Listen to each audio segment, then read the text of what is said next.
Today we're in Washington County, Mississippi, looking at some of the new DuPont Pioneer T-Series soybeans. The planting date on this bean was April 8th. We've had an extremely harsh planting season this year. So following planting of this soybean, we had exaggerated rainfall events, cool, cloudy weather, and then rapid dry up, and therefore we had crusting. And you can see a somewhat non-uniform appearance to the soybeans in this field, and that's indicative of uneven emergence, possibly some delayed emergence, and skippy stands. Final population was still above 100,000, so we decided to leave this stand of soybeans. But we did put down some herbicides because of the thin stands. This production system, as you can see, this is a Deer Creek sandy loam soil. The row pattern is roughly an 18-inch row pattern with a skip for the 38-inch tractor. But what this provides is fairly rapid canopy closure for this type soil, which is important in weed control.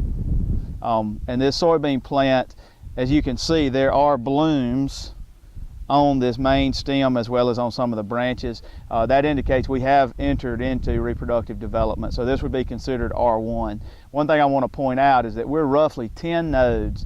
In indeterminate soybeans, you get anywhere from 10 to 11 nodes on a plant, and blooms will begin to appear about the 6th or 7th node up and progress up and down from that point. Once I get a soybean into reproductive development, I keep it as happy as possible in all regards. You can see on some of this leaf tissue, we've got some significant PPO burn. This was a fomosafen application about 2 weeks ago, but fomosafen alone instead of a mixed batch of chemistries, and you can see above that point, all the tissue coming out from this point forward is very healthy.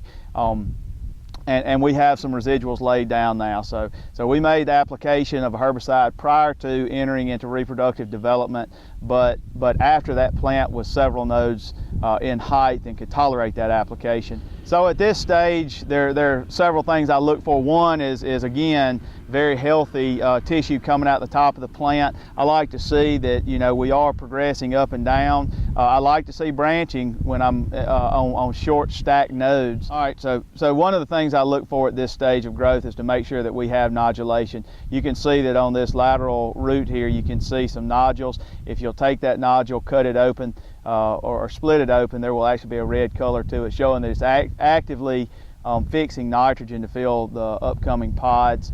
At the R1 stage of growth, as I mentioned, from this point on, I want to make sure this soybean is happy. One of the things I believe here is that by R1, when your beans are blooming, you need to, if you're in an irrigated environment, you need to have your poly pipe out and ready to water. This spring in Mississippi, again, I said it's been a very harsh planting season.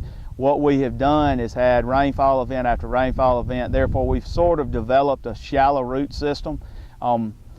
And what that can cause is once it begins to dry up, if we aren't ready to irrigate, we can cause some bad stress on this plant. And if we get behind on a light soil texture soil like this, we may not ever can catch up to meet crop demand.